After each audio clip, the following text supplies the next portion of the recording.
vamos a conversar con el doctor Hanna, pero antes quisiéramos invitarlo a la Sociedad Dominicana de Oftalmología. Ahí está el afiche. Con el glaucoma puede robarte la luz de tus ojos. Marzo, mes del glaucoma. Anunciamos el operativo Día G para la detección del glaucoma totalmente gratis. Sábado 16 de marzo a las 8 participarán los siguientes hospitales. Es decir, que usted puede ir el sábado 16 de marzo a las 8 de la mañana aquí en Santo Domingo a Secanot. Secanot es en la Federico Velázquez, antiguo Morgan. Hospital Elías Santana, Hospital Gautier, Hospital de la Diabetes, Hospital Central de las Fuerzas Armadas, Instituto contra la Ceguera por Glaucoma. En Santiago, el Regional Universitario José María Cabral, el Arturo Grullón. En San Francisco de Macorís, el San Vicente de Paúl. En Nagua, el Antonio Yapor. En Barahona, el Centro Oftalmológico de Barahona. Y en Romana, el Hospital Francisco González, con el patrocinio de varias firmas de productos farmacéuticos reconocidos. El glaucoma puede robarte los ojos. Le agradecemos al doctor Jaime Núñez Guerra, quien es el presidente de la Asociación Dominicana de Oftalmología y además secretario general de la Sociedad Iberoamericana de Glaucoma. Eso es lo que tenemos. Ahora vamos a conversar con el doctor Hanna. Básicamente tenemos el caso de Chávez y tenemos el caso de que hoy, un día como hoy, nació el doctor Peña. Adelante, doctor. Buenos días. Sí. Ambos, como la historia bien lo va a señalar y lo narró ya, ambos políticos activistas de una gran actividad en su vida política, y ambos mueren, encuentran la muerte, afectados de la misma enfermedad, como ha sido común también en otros políticos de nuestro país, que realmente no tienen ninguna participación con el antiimperialismo. Murió Jacobo Magluta de cáncer de pulmón, murió Jacinto Pernado de un cáncer, murió... O sea, la gente se enferma, y hoy el estrés, sobre todo el estrés que crea una vida política activa de 365 días, 24 horas, donde el político no duerme, su casa no es su castillo, los problemas penetran hasta la misma habitación donde conviven. Y esa es la enfermedad del siglo, y es la enfermedad que más refleja los accidentes propios del estrés físico y psíquico. No hay que buscar drogas, no hay que buscar plutonio, no hay que buscar medicamentos raros para hablar del cáncer. El hombre hoy no sabe realmente cuál es la naturaleza del cáncer. Conoce los diferentes estadios por lo que pasa cuando se produce una lesión maligna. Conoce de los pronósticos. Conoce modalidades de tratamiento. Algunas veces cirugía, y en otras veces la cirugía no es la solución. Lo que parece ser el caso del presidente Hugo Chávez Frías. Desde el principio se decía, si tú tienes una lesión tan maligna que debutó con un ganglio en la ingle, que ya de por sí es metastásico, la cirugía no es un recurso para curar esa enfermedad. Puede paliar algunas cosas, aliviar dolores, modificar obstrucción, pero realmente esa no es la solución definitiva de la enfermedad. Hay otras modalidades de tratamiento que la gente conoce bien. Hay radiaciones, hay acelerador lineal, hay quimioterapia, hay inmunosupresión, hay inmunoterapia, y hay hasta la oración misma. Pero el hombre nace, se desarrolla, se multiplica y muere. Y la muerte es tan asociada a la vida como la vida misma. Entonces no hay que buscarle muchas patas a las cosas estas. El hombre se enferma y muere. Siempre ha sido así. Y siempre será así, no importa lo que pase. Que afecta a algunas personas. Oyéndolo usted pienso, la principal causa de muerte en el mundo después del corazón es el cáncer. Claro. Así que lo normal es que la gente muera de cáncer. Claro. Ricos y pobres, importantes y no. Y eso no respeta estadios sociales, riquezas, posiciones, grados. No respeta nada de eso. Eso es una tabla rasa para todos. Que mueren menos ahora, sí mueren menos, en proporción, pero en números mueren más, porque somos 7.300 millones de personas en el mundo. Y todo el mundo, no importa lo pobre que sea, está buscando servicios de salud y se le hace un diagnóstico. A uno más tardío, a otro más temprano, los resultados son diferentes, pero esa es la vida es así y tenemos que aceptarla como tal. Y los venezolanos, tanto los que están en Santo Domingo como en Venezuela, como en todo el mundo, aceptar que Hugo Chávez fue un hombre y marcó una etapa, de eso no hay ninguna duda. En la vida latinoamericana Hugo Chávez marcó una etapa, a su manera, pero la marcó. Y habrá Venezuela antes y después de Hugo Chávez. Pero eso lo vivimos nosotros con Trujillo, después con Balaguer, nos tocó Juan Bosch. Y los países aprenden su lección cada día, de cada uno de sus gobernantes. Bueno, doctor, con respecto al doctor Peña, ¿usted cree que el PRD le tendrá algún regalo al doctor Peña? No, no hay regalo para Peña hoy, en el día de su onomástico de su nacimiento. Con una fórmula medio inventada que parecía una salida lógica, no fácil, lógica, porque también ninguna es fácil, ¿verdad? También se violaban las instituciones y la organización y los reglamentos de cómo se debe llegar a un proceso de solución del problema, pero era una forma de salida.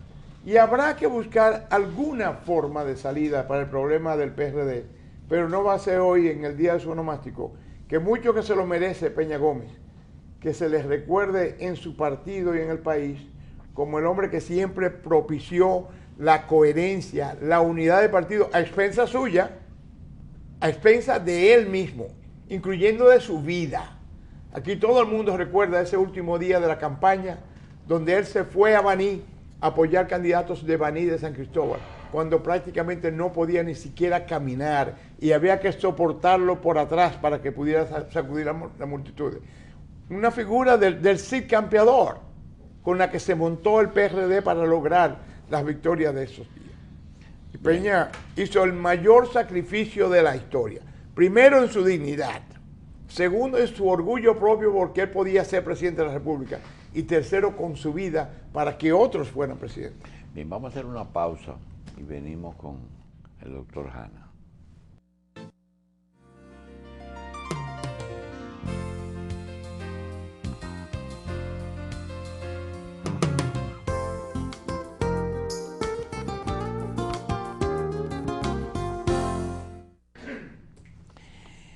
Queremos anunciar que hoy es el primer aniversario de la muerte de Generoso Ledesma, nuestro amigo, y esta tarde a las 6 de la tarde en la parroquia Cristo Salvador de Honduras, en Honduras, es la misa a las 6 de la tarde, con motivo del primer aniversario de la muerte de Generoso Ledesma. Bien, tenemos, el doctor Hanna tiene un invitado de lujo, es el doctor Jaime Núñez Guerra, presidente de la Sociedad Dominicana de Glaucoma, de oftalmología, sí, y además secretario general de la Sociedad Iberoamericana de Glaucoma. Doctor, se dice que el glaucoma es la causa predominante de pérdida de la visión, de ceguera en el mundo. Bueno, de pérdida de la visión definitiva, sí, porque la causa líder de pérdida de visión es la catarata. Luego que el paciente, si lo operamos de catarata, vuelve a ver. Hay otra enfermedad también que es responsable de muchos nuevos ciegos, eso está bien medido por las estadísticas que hay en los países desarrollados, sobre todo en Estados Unidos y en Europa, que es la diabetes. Pero en el glaucoma, que es lo que nos interesa hoy, es una de las causas principales o primordiales. ¿Qué por ciento de una población como la nuestra padece glaucoma diagnosticado y no diagnosticado, por ejemplo? Bien, nosotros no tenemos estadísticas acabadas. En Estados Unidos se dice que por cada glaucoma que se diagnostica hay otro que no se ha diagnosticado. Sabemos que en las islas del Caribe, en el Caribe anglófono y francófono, esas estadísticas anda entre el 4 al 5% de la población. ¿Por qué? Bueno, porque el glaucoma es una enfermedad que va a atacar sobre todo, los grupos de riesgo son los pacientes de raza negra, los pacientes que padecen de enfermedades cardiovasculares, tanto de hipertensión como de hipotensión, también pacientes que sufren de diabetes, pacientes miopes. El componente genético, tú ves glaucomas en varios miembros de la familia y es posible que tú veas el abuelo ciego y el papá también ciego en una misma familia. Sí, sí. En este país sí, sobre todo en las áreas rurales. Mi abuelo se quedó ciego, bueno, yo quedaré ciego también, porque no hay una conciencia clara de que el glaucoma es una enfermedad que en este momento, si la tratamos a tiempo, podemos evitar la ceguera que ella produce. Para el público, ¿en qué consiste el glaucoma? ¿Y cómo se manifiesta? El glaucoma es un conjunto de enfermedades que van a tener varios aspectos en común. El primero es que va a tener pérdida del campo visual. El campo visual es el área que los ojos pueden llegar a, o sea, que los ojos ven, y ese campo visual se comienza a afectar sobre todo en los primeros, entre los 20 y 30 grados centrales. Ahí que comienzan las primeras fallas. ¿No se definía glaucoma antes como aumento de la presión ocular? Lo que pasa es que con el tiempo se han visto glaucomas que no necesariamente cursan con aumento de la presión. Entonces por eso que decimos que es una enfermedad que cursa con una pérdida del campo visual, con un daño del nervio óptico, y esto puede estar asociado o no al aumento de la presión intraocular. Hasta que el presidente Balaguer confirma y debuta como glaucomatoso y pierde 90% de su visión, no se hablaba mucho de glaucoma en el país realmente, aunque se sabía que habían casos, pero ha habido un despertar en la cantidad de diagnósticos de glaucoma, es más frecuente ahora que nunca, hay factores medioambientales que contribuyen a eso. De los factores medioambientales realmente no tenemos, que probablemente hay alguno atado a él, pero realmente lo que ha mejorado es la capacidad de hacer el diagnóstico, o sea, tenemos mejores equipos para hacer el diagnóstico y lo podemos hacer más temprano. Hasta en la década, cuando sale el campímetro de Goldman, que era manual, eso fue un gran salto, pero se hacía manual y se venía a ver glaucoma cuando había más del 60% del nervio afectado. Julio, mira la diferencia entre dos generaciones. Para mí, el tonómetro era el elemento que hacía el diagnóstico de glaucoma. Tú ponías una gotica de anestésico y le tomaba la presión. Y lo hacíamos en la medicina general, en un chequeo, tú le hacías eso a un paciente. Y ahora tú me hablas de campímetro como el elemento guía para determinar glaucoma. No tan solo el campímetro, porque el campímetro, o lo que usamos ahora, que es la perimetría computarizada, es el elemento que, como le dicen, el estándar de oro para diagnosticar glaucoma. Pero este glaucoma... Pero la gente que te está viendo no sabe lo que es una campimetría.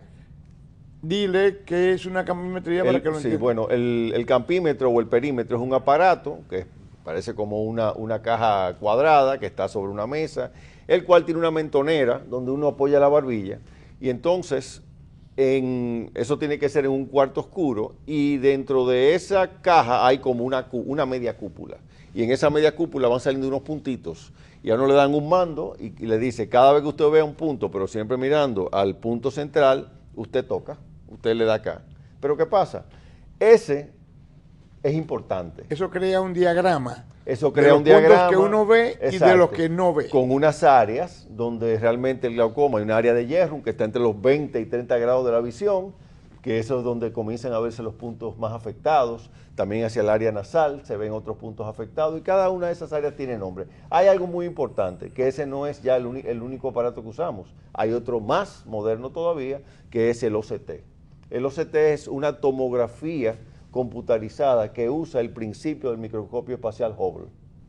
Entonces lo que hace es, de la retina y del nervio óptico, unos cortes microscópicos, el cual lo podemos ver en fracciones de segundo en una pantalla, y eso nos da a nosotros el grosor de la capa de fibra nerviosa, que es ahí el daño primigenio del glaucoma. O sea, podemos ver cómo esa capa, en pacientes, a medida que el glaucoma va avanzando, cómo se va adelgazando. Obviamente que la oftalmología ha sido beneficiada de los demás principios que se aplican al resto de la medicina. Hay sonografía, hay tomografía, hay resonancia de los ojos, y hay diferentes elementos para medir campo visual. Sí, inclusive ya, por ejemplo, la presión intraocular que tomamos, ya no con el tonómetro, usted decía que parecía un compás, sí, que era el tonómetro de Schiotz, que es muy bueno, y inclusive a veces pero tú lo no viste utilizamos. ese tonómetro, Sí, lo claro viste que en el sí. museo. Yo lo vi, lo he usado. Ah. Aquí en los hospitales hay, y inclusive hay en algunos pacientes que tienen una córnea, que el otro tonómetro no funciona, que debemos utilizar el tonómetro de Schiotz. En el queratocono. En el queratocono puede ser, o en pacientes que tienen córnea que ya están, por ejemplo, con daño y el tonómetro no mide igual. ¿Cómo se manifiesta? ¿Cómo sabe uno que esa persona que viene y dice me molestan los ojos, cómo se manifiesta el glaucoma? ¿Cuál es el primer indicio de que algo está pasando en ese ojo que necesita una evaluación? Lamentablemente, cuando el paciente se viene a dar cuenta es porque ya es tarde o porque ya está muy avanzado el glaucoma. Porque el glaucoma es una enfermedad que funciona o es como aquel versículo de la Biblia que vendrá como ladrón en la noche. Bueno, pues llega así, se instala y nadie se da cuenta. Claro, siempre y cuando el paciente no vaya donde un oftalmólogo. Muchos inclusive de los diagnósticos que hacemos de glaucoma, el paciente no va al oftalmólogo o porque necesita lentes o por otra causa. Pero ¿Porque altera la capacidad visual de la persona? No es porque la altera, es que no produce ningún daño. Inclusive hay un grupo de pacientes que uno le toma la presión en el consultorio y está normal. Sin embargo, si le hacemos una curva tensional a ese paciente, vemos cómo a las 6 de la mañana tiene un pico de 26, 27, 28 milímetros de mercurio. Cuando yo era muchacho nos decían, cuando tú miras un fondo de ojo, lo miras diferente que cuando lo mira un oftalmólogo. Tú, internista, estás mirando arterias, venas, cruces arteriovenosos, si hay alguna mancha de hemorragia o de toxoplasmosis, lo que sea. Pero concéntrate en el fondo de ojo, en la parte donde el nervio óptico entra en el ojo y verás que se deprime. ¿Qué quiere decir eso? Ah, muy bien, sí, porque con el aumento de las presiones, el nervio óptico por donde salen las arterias y entran las venas, produce como una depresión. Sí, para que la gente lo entienda, se produce como si fuera una depresión. Un hundimiento. Exacto. Entonces, esta depresión, a medida que el paciente aumenta el daño glaucomatoso, va aumentando, va dañando el nervio, su fibra nerviosa la va atrofiando y esta excavación se va aumentando, es el que le llamamos excavación. Sin síntomas, el hombre se va a chequear sus ojos. Sin ningún síntoma. Desgraciadamente mucha gente va a un lugar y se pone los lentes y dice, con este yo veo bien, y me imagino que es el 50% de la población, pero hay un 50% que va a su oftalmólogo y se chequea y un examen de rutina incluye todo eso, me imagino, ¿verdad? Sí, lo se incluye. hizo el diagnóstico. ¿Cómo se maneja ese paciente con glaucoma hoy en día? Bien, el paciente con glaucoma, la primera línea de tratamientos es médico, son medicamentos. Lo manejamos con colirios, hay varios escalones, dependiendo también, por ejemplo, si es un glaucoma recién diagnosticado. Colirios son gotas. Sí, gotas. Si es un paciente que tiene un glaucoma que no ha hecho ningún daño, pues uno se va con los primeros escalones de tratamiento. Si el daño es mayor, se va con los siguientes escalones de tratamiento. Si el daño es muy grande, ya se le pone el tratamiento, pero se manda a cirugía. Hay dos términos que se usan mucho en glaucoma y tiene que ver con el ángulo de drenaje, ángulo abierto, ángulo cerrado. ¿Realmente qué significa eso en cuanto a pronóstico? Lo que pasa es que muchas veces, o sea, y también eso es parte de la consulta, claro, en una segunda etapa, siempre y cuando el paciente no tenga un ataque agudo, en el que con un aparato que se llama gonioscopio podemos ver, la lámpara hendidura, el ángulo. El ángulo no es más que la unión del iris con la esclera, o sea, córnea, esclera, iris, forma un ángulo, se llama el ángulo iridocorneal. Si ese ángulo es abierto, bueno, el tratamiento es médico. Si el ángulo es cerrado, lo que hay que darle al paciente hacerle es un agujero con un láser especial, que se llama el Jack láser, para que no se produzca un cierre total del ángulo, porque por ahí es que drena. Ese es el sumidero del ojo, o sea, el humor acuoso, que es el líquido que se produce en el ojo, drena por el ángulo. Si el ángulo está abierto, bueno, él pasa, si hay alguna dificultad se le ponen gotas para facilitar el drenaje. Pero si el ángulo es cerrado, lo que hay que hacerle es abrirle un agujero. ¿Para qué? Para que no produzca un cierre total de ese ángulo y el paciente tenga lo que llamamos un ataque agudo de glaucoma. Hay algunas llamadas o preguntas que nos hacen, más 200 o 300 más que yo le quiero poner, porque yo soy paciente de glaucoma. Quería preguntarle algunas cosas. La primera es, la presión que se aumenta, ¿cómo se mide? ¿Cuál es la medida como te dice, tengo una presión en tanto? ¿Cuál es la unidad? Se mide en milímetros de mercurio. Esa presión, ¿cuál es la normal? ¿Cuál es el umbral? Bien, normalmente decimos que una presión normal está entre los 10 y los 20 milímetros de mercurio. Pero vamos a decir, como dicen los gallegos, eso depende. ¿Depende de qué? Depende de muchas cosas. Por ejemplo, si el paciente tiene un daño ya moderado del nervio, de la fibra del nervio óptico, nosotros queremos que esa presión esté por debajo de 14. Bien. Entonces ya si tiene 18, uno dice, bueno, mira, hay que bajarla. ¿Cuál es esa presión? ¿Por qué daña, corroe, lacera? ¿Qué le hace al nervio óptico anatómicamente? Bueno, es muy fácil. Imagínese que usted tenga este cuarto lleno de agua, sí, y que le sigue entrando agua. Y ahí hay una puerta que es de plástico, vamos a ponerlo así. Va a llegar un momento de que hay tanta agua aquí que le va a hacer una presión a esa puerta. Rompe la puerta. Y puede romper la puerta. Bueno, pues ese mismo principio, el principio de presiones, es lo que se explica. Claro, hay otras condiciones. ¿Qué drena esa cavidad? ¿Qué la drena? El ángulo iridocorneal que expliqué, que es el Ese sumidero ángulo del que ojo. usted le estaba explicando al doctor. Las gotas que se usan, ¿abre ese ángulo? Lo pueden abrir ese ángulo o abrir las vías alternas. ¿Cuáles son? La vía alterna es la vía uveoscleral, que es la vía de la capa media del ojo. Normalmente esas son las dos. También hay otra cosa. Pudiera ser que usemos medicamentos también para disminuir la producción del humor acuoso.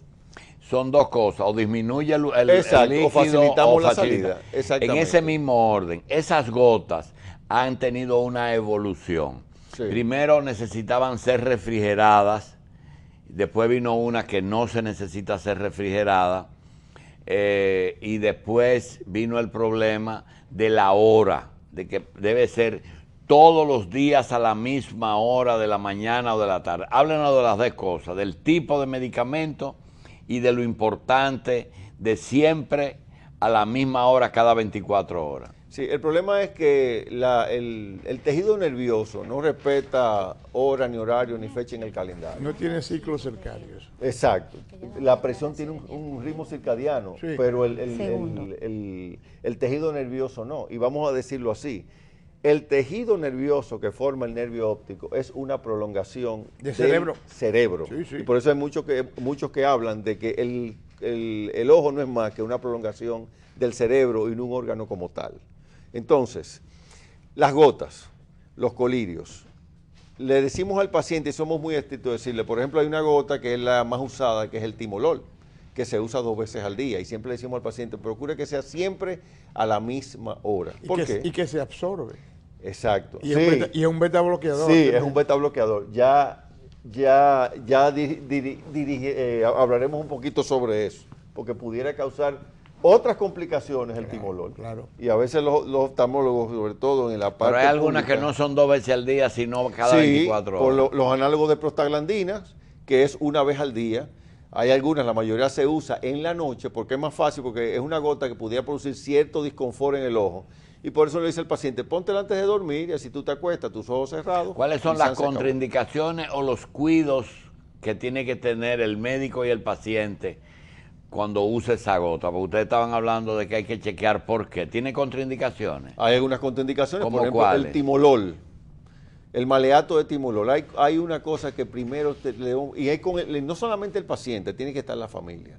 Porque a veces un paciente que tiene problemas, que tiene glaucoma, es un paciente añoso, que también es otro detalle. Después que pasamos los 40 años de edad. Ah, viejo. Exacto, viejo, añoso. Que después también que pasamos los 40 años, la tasa o los riesgos de padecer de glaucoma van en aumento. Entonces, muchos de los pacientes son pacientes de edad que a veces no pueden echarse la gota o no se la echan bien o se la echan afuera. Entonces tenemos que hablar con la familia para decirle sobre todo cómo usar el tratamiento, pero también para preguntarle algunas cosas que a veces el paciente le esconde. Por ejemplo, ¿sufre usted de depresión? ¿Sufre? De depresión nerviosa, depresión. ¿Eso deprime? El timolol, sí. El maleato de timolol, que es un beta bloqueador, pudiera causar una depresión, inclusive en la literatura médica. Y es una cosa en la mucosa, en la esclerótica, una gotita así puede absorberse tanto, claro que como sí, para producir una la depresión. esclerótica tiene por encima la conjuntiva, que es lo que más se parece al peritoneo, y es una membrana de una absorción maravillosa. Y es por eso que los medicamentos lo ponemos en Doctor, gotas. el uso prolongado de esas gotas, ¿qué efecto no deseado puede producir? Pues durante muchos años. Le voy primero a terminar lo de los efectos secundarios. Ya. Que porque lo de la depresión, el maleato de timolol pudiera entrar a un paciente en depresión si padece de depresión, y nosotros no lo sabemos, pues hay que ser muy exactos preguntándole al paciente. También baja la capacidad de actividad física. Todos los beta-bloqueadores te disminuyen tu capacidad de actividad física. También pudieran producir fatiga, disminución de la libido, impotencia, o sea, puede producir muchas cosas. Y tenemos que estar alertas con todos esos detalles y preguntárselo al paciente. Hay algunas gotas de esas que producen hipertermia. Sí, también. Fiebre de 104, maligna. Hipertermia es que sube la temperatura. Sí. Maligna. 104, 105, te rompe el termómetro. Y si se asocia con anestesia, puede una persona morir. Y hay otro detalle. Hay gotas de esas, por ejemplo, que a niños uno puede usar algunas, pero otras no, porque le pudieran producir hasta un coma. ¿Sí? O sea, y en hay niños muy glaucoma en jóvenes. Sí, no, y en niños recién nacidos, glaucoma congénito. Por ejemplo, le ponemos una gota de brimonidina a un niño que tiene un glaucoma congénito y puede entrar en coma. ¿Por qué? Porque no tiene la barrera hematoencefálica madura. ¿Qué por ciento de la población puede tener glaucoma? Aquí no sabemos, aquí no tenemos unos números. Nosotros pensamos que al igual que el Caribe, podemos estar entre 3.6 y 4.6% de la población. Dejarla de echársela un día, ¿qué efecto podría tener? Porque hay gente que se pasa 3 días y se toma la presión y la tienen 12. ¿Qué pasa? Pudiera ser que ese paciente no le pase nada, pero a otro pudiera ser que el solo hecho de suspenderla una de los del día le suba la presión, y claro, un día no le va a pasar nada, pero si lo hace un día, si a él le dicen, no, yo me la dejé de echar, se olvida, doctor, por lo menos 2 días a la semana se la deja de echar, y eso es un efecto que se va acumulando, y el nervio, y esa presión en el nervio, eso no perdona la célula nerviosa ese daño que se le produce. Cuando una persona va al médico, una de las primeras cosas que uno le pregunta, ¿tú eres hipertenso, eres diabético o tú tienes glaucoma? ¿Y por qué es importante eso? Porque hay una serie de medicamentos de uso común y corriente. Exacto. Que producen dilatación de la pupila como efecto secundario y aumentan el glaucoma, las belladonas, las atropinas, de ese tipo de derivados. Y esas personas con glaucoma deben de leer la literatura de sus medicamentos, porque hay muchos medicamentos que están contraindicados ante la presencia de glaucoma. Y por ejemplo, doctor, fuera de las enfermedades que dice el doctor asociadas, en el mismo ojo, ¿qué enfermedades como enfermedades de desprendimiento de retina, daño de mácula, están relacionadas al glaucoma? Trauma ocular es una. La miopía, que no es en cierta forma una enfermedad, pero sí. ¿El trauma puede producir glaucoma secundario? Claro, sí, lo puede producir, el glaucoma secundario, por daño en la retina no está relacionada con... ¿El qué? La retina. Sí, el desprendimiento de retina pudiera que sí, pero no por ser el desprendimiento, sino porque el desprendimiento origina una inflamación. Y la inflamación puede producir un daño a nivel del nervio óptico. O sea, la fibra nerviosa, si hay una cosa que también no perdona, es la inflamación. Doctor, el doctor Hanna, a través de los años, siempre le ha dado importancia a lavarse las manos. Una cosa tan sencilla como lavarse la mano con jabón.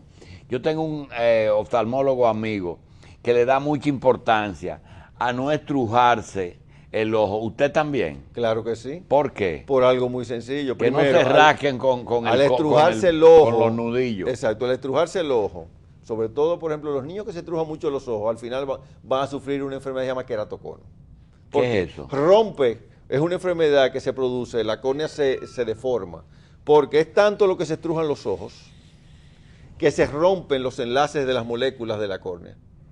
Entonces eso que es como un domo, comienza a deformarse y el paciente tiene problemas. Suerte que ya tenemos varios avances en ese sentido que podemos más o menos mejorar la situación. Importantísimo, importantísimo. Nosotros hacemos mucho énfasis en el glaucoma con los pacientes. Le preguntamos enfermedades asociadas, hipertensión, hipotensión, diabetes, enfermedades reumáticas y del colágeno, problemas del tiroides. Por el uso de esteroides. Exacto. Y enfermedades neurológicas. Esos son el gran grupo que a nosotros nos interesa saber. ¿Se cura el glaucoma? No se cura, pero en este momento podemos hacer que el paciente viva toda su vida, siempre y cuando se cuide, viva toda su vida y muera viendo y no ciego. Si el paciente que llegó ¿Con gotas solamente? Con gotas, ¿Cirugía? con cirugía láser y con microcirugía ocular. Inclusive ahora mismo con todos los microaditamentos que hay, eso nos brinda una nueva esperanza. Cuando era muchacho, le dábamos Diamo, que es acetazolamida. Todavía se usa. Se usa para es los un diurético, ¿verdad, doctor? Sí. Acetazolamida. Sí. Nosotros vimos en el grupo de el sur de el norte de Florida, ahí donde está el grupo de Boca Ratón, donde está Melgen con un grupo. Salomón Melgen. Que hay médicos solamente de glaucoma. Y aquí también. Por ejemplo, yo tengo 2 fellows que son glaucoma y ojo de diabético. Y también, pero uno también hace lo que los americanos dicen, el comprehensive ophthalmology. Doctor, mire, Ecker está haciendo solamente glaucoma. Sí. Hay otro que está haciendo solamente párpados. Sí. Y se está súper especializando tanto Sí, porque es que, bueno, nada más mire este detalle. Melgen es retina. Exacto. La oftalmología, por ejemplo, la oftalmología antes iba junto con el otorrino. Ojos, nariz, garganta y oídos.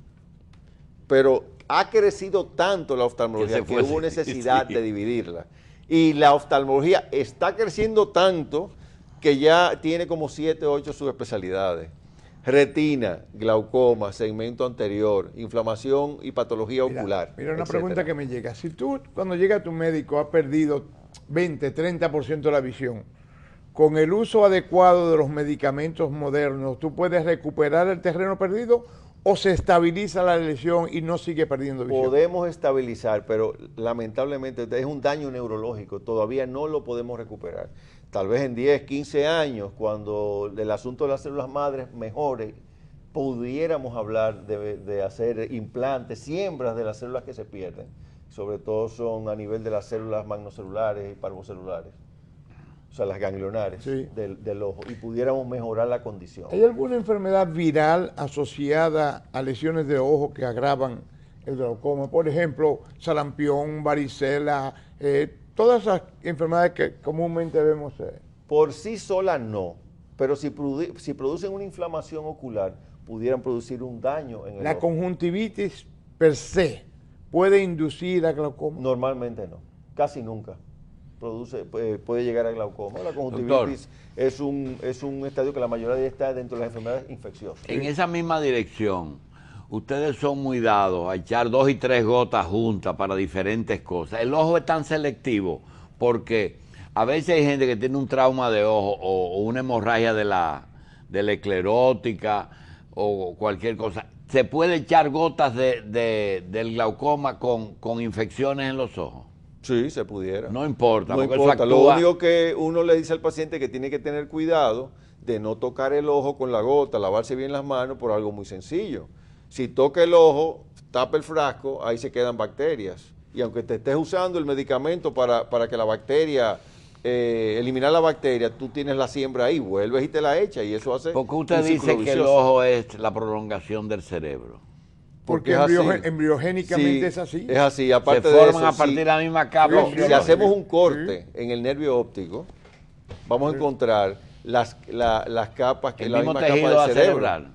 Vamos a encontrar, duramadre, piamadre y aracnoides. Y un espacio virtual con líquido cefalorraquídeo. Sí. Es una extensión del cerebro. Inclusive cuando tenemos un trauma, un paciente con un trauma abierto, la principal preocupación es tratar de mejorar la situación y no dejar ese ojo abierto, porque es una vía directa al cerebro. Ocasionalmente tuve una persona que dice, mira, el doctor me ordenó una gota al día, pero yo me pongo 2 y me pongo 3, porque yo creo que si una es buena, 2 es mejor y 3 es excelente. Eso es verdad. En algunas gotas pudiera ser que el paciente lo que esté gastando el dinero, o sea, echando el dinero por la borda, por el inodoro. Porque realmente otra gota más no le va a hacer el efecto, porque es una nada más. Si le echas otra, lo que estás es desperdiciándola. Hay otras gotas, por ejemplo, como el maleato de timolol, que echarse una y otra y otra y otra pudiera agravar otras condiciones, como por ejemplo hacer una bradicardia. Hay pacientes que han hecho paro en por el uso de timolol. Doctor, dos tratamientos de desprendimiento de retina. Uno es el buckle, es decir, apretar el ojo para reducir, para adherir la retina a las paredes internas, y el otro es el láser. Esos dos procedimientos afectan el glaucoma. El buckle afecta más y pudiera producir un glaucoma. ¿Por qué? Porque al hacer vamos a decir que es un cinturón alrededor del ojo, disminuye el drenaje venoso.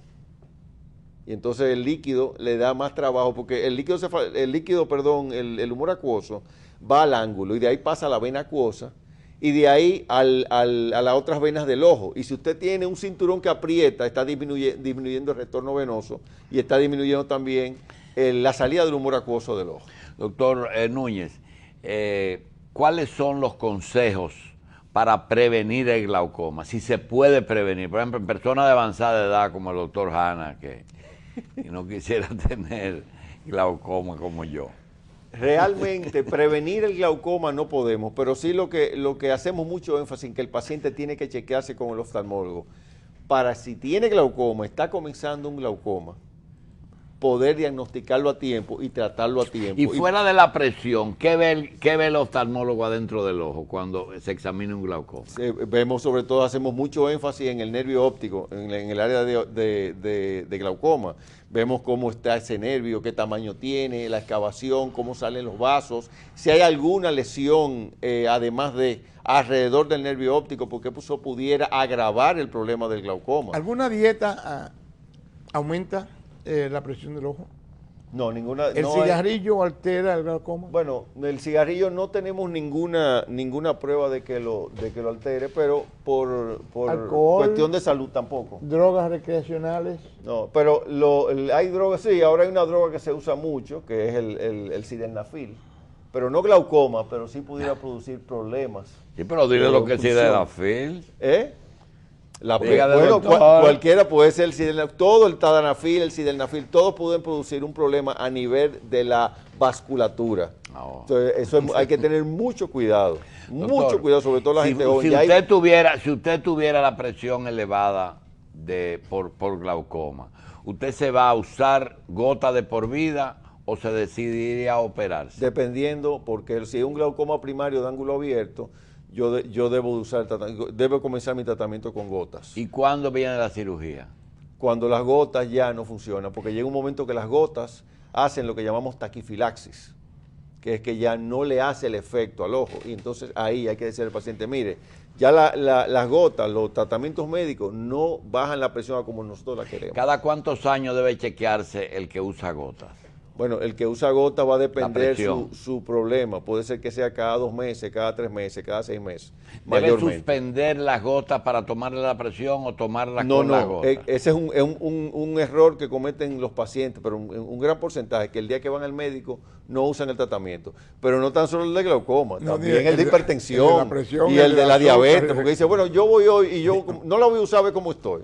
Doctor, yo tengo un amigo que a veces, por ejemplo, la aspirina la toma todos los días, pero a veces le gusta saltar medicamentos como para que el cuerpo no se acostumbre. ¿Las gotas se puede dejar? ¿Algún medicamento de lo que usted usa, usted recomienda que lo salte? No, debe llevarse estrictamente de lo que le dice el cuerpo. El amigo del doctor es un señor añoso que a través de la vida aprendió que si tú tomas medicamento para el colesterol, no tienes que tomarlo 7 días a la semana si tu colesterol está bien. Tú puedes también jugar con eso. Hay métodos y mecanismos de interpretación del manejo. Si hay, por ejemplo, ahora que hablan de medicamentos para el colesterol, sí sabemos, por ejemplo, que en el glaucoma, aunque la presión es importante, hay otros detalles que le estamos dando más importancia también, entre ellas que lo que le lleva la nutrición al nervio, o sea, el árbol vascular. Sí. Y si ese árbol vascular está muy, muy estrecho, o si esa sangre está rica en colesterol, o puede producir lo que llamamos, vamos a decir, émbolos o taponamiento, va a producir un daño también en el ojo. Doctor, entonces, estamos recetando mucho el famoso omega 3. Aquí hay otro, el amigo del señor otro es ciudadano. víctima de la psicorrigidez de sus médicos, tú sabes, porque hay médicos que te condenan. Doctor Hanna, aquí hay otro ciudadano en este set que dice, ya doctor, usted dijo lo que iba a decir, ahora yo hago lo que a mí me dé la gana. Y no le hace caso. Y no le ha ido mal. y no le ha ido mal en la vida. Estoy vivo porque no le hice caso. Bueno, realmente hay que entender que nosotros los médicos trabajamos con porcentajes. Bien. Y es nuestro deber decirle al paciente lo que le puede pasar. Sí, lo que pasa, doctor, que el porcentaje en béisbol de 3-1 es muy bueno, pero en medicina no tiene nada de bueno. Bien, vamos a hacer una pequeña pausa, porque ¿sabe quién llegó?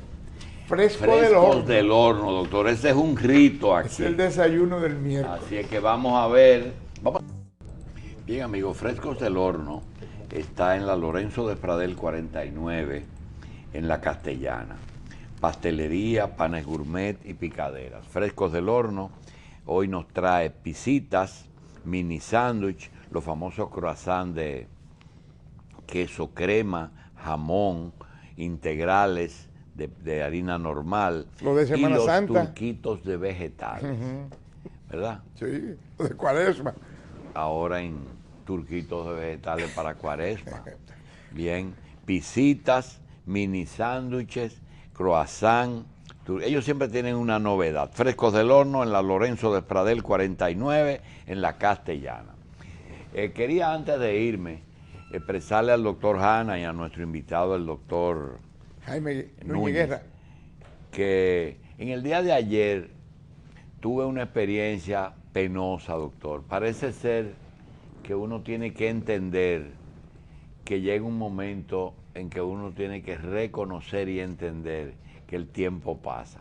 Fui a varios hospitales del estado. Doctor, los presupuestos de los hospitales de aquí de la capital, Darío Contreras, el Hospital Marcelino Vélez, tienen cifras mensuales de asignación. Primero que se la comen los salarios solamente. Pero lo peor no es eso, lo peor es que un solo hospital tiene el presupuesto que tenía salud pública en los años que nosotros estudiamos. Sí, señor. Usted oye, un hospital, por ejemplo, ¿qué te digo? El Calventi, lo que tiene 23 millones que no le alcanzan mensuales, se va en salarios. Y realmente los sueldos y salarios salen de la Dirección General del Presupuesto. Algunos tienen sí, que, la mayoría algunos no salen lo produce de el mismo. Pero mira, un hospital de 60 camas activo, te digo activo, que tenga una permanencia de 2 o 3 días por habitante, por persona, necesita un presupuesto de alrededor de 60 millones de pesos mensuales para doctor, poder funcionar. Pero ninguno está en 60. No, nos hemos quedado muy atrasados en eso y esto se refleja en el hecho de las curvas, ¿verdad? Doctor, y la ciudad de la salud, que había un diseño, un organigrama que me explicó el doctor Bautas Rojas cuando inauguraron esa ciudad, en que había un gran director con varios directores para cada hospital. Doctor, ¿sabe quién dirige ese proyecto? El jefe político de Villamella. Sí. Ese es el que nombra, pone y quita personal. Una vez te hablé de la gran crisis del sistema de salud, porque dentro de todo ese recuento de dineros que se gastan, revisa los sueldos de las enfermeras, de los técnicos y de los médicos. Y siguen siendo igual a lo que eran hace 10 años. Doctor. Y la vida cambió y el médico de hoy que trabaja en hospitales no tiene motivación para trabajar ni un minuto más, ni un paciente más. Entonces, aunque le metan los miles de millones de pesos, igual que la situación de los maestros, aunque construya todas las aulas de oro, si los maestros y los profesores no están bien pagos, no habrá motivación. Algunos de esos hospitales, los que han tenido una dirección acertada, que cobran a las ARS, les reparten dinero a los médicos. Claro, pero ese es un mecanismo compensatorio que a veces es más costoso que los beneficios que produce. Que darle un sueldo. Llevar estadísticas y al mismo tiempo producir una cuenta y mandarle cuenta a las RS cuesta tanto como ver el paciente. O sea, los mecanismos, o todo el mundo trabaja por sueldo, o todo el mundo cotiza por los servicios que presta. Pero esa dualidad lo que crea son dos gastos. Gobierno central paga los sueldos y entonces los médicos tienen que facturar, o la dirección tiene que facturar a la CRS para compensar los sueldos. Son doble gastos para todo el mundo. Eso hay que definirlo y crear el médico de la seguridad social. Pero a mí me parece que el gobierno, que ha tenido áreas exitosas, como que él la salud la dejó tranquila, no se está ocupando de eso, doctor. Le dejó eso a la seguridad social. ¿Usted sabe cuánto requiere seguridad, salud del presupuesto, del Producto Interno Bruto? Sí. Entre 7 y 8%. ¿Más que educación? Claro, pero mucho más. O pero todos los niños que van a la escuela también se enferman. No, pero yo me pensaba que eso era tema de la seguridad social. Hasta el 8º curso cubre el gobierno. Sin embargo, en cuanto a salud, desde que antes que nazca hasta que muera, lo cubre la Constitución de la República en el sistema de salud. Y 8% es 32% del presupuesto nacional. A mí me parece que hubo improvisación en cuanto a la política de salud. Claro, se cambiaron. La Estrategia Nacional de Desarrollo no contempla construir hospitales. Se puso un ministro para salir de paso. No, sí, bueno, tú sabes lo que pasó esa noche, ese día. Fue un invento. La que iba a ser ministro no aceptó, porque le querían imponer viceministros, directores, supervisores y hasta el que barre. Entonces improvisaron con un ministro que nunca había figurado en la planificación estratégica de salud. Y ahora estamos dando tumbos. Y no hay hospitales que no le han llegado la subvención de enero. De enero. Hoy el Darío Contreras está en huelga, doctor. Está en paro.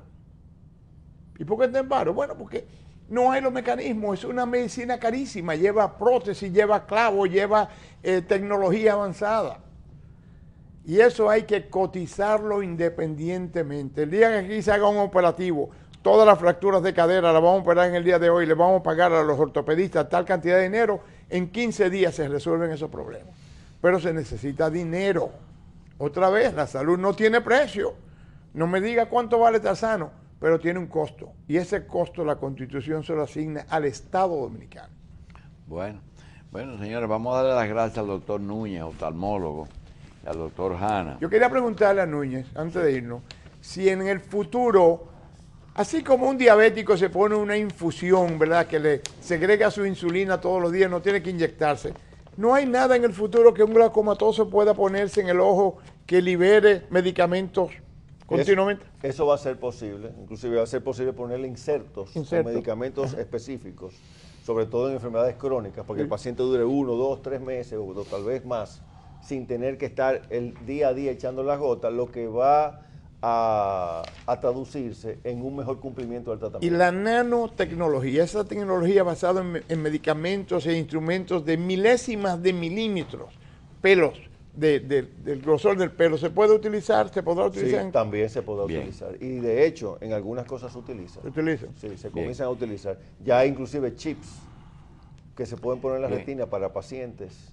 que tienen problemas de ceguera por degeneración macular y que tienen su nervio óptico bueno, para hacer la conexión. O sea que ya se puede hacer la conexión entre un aparato y el nervio óptico. Qué bueno.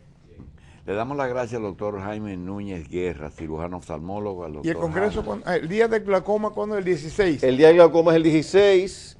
Hay una campaña muy bonita ahí de el 16 de marzo. Los hospitales, el 16. Lo vamos a repetir todo el día para que la gente esté perfecto. Señores, decíamos en el día de ayer que cuando se refiere a las personas, por ejemplo, al Santo Padre de la Iglesia, se usan muchísimas palabras descompuestas y de ningún respeto por el hecho de que los que no son católicos pues respetan a esto. Sin embargo, hay que tener mucho cuidado cuando uno se refiere a minorías.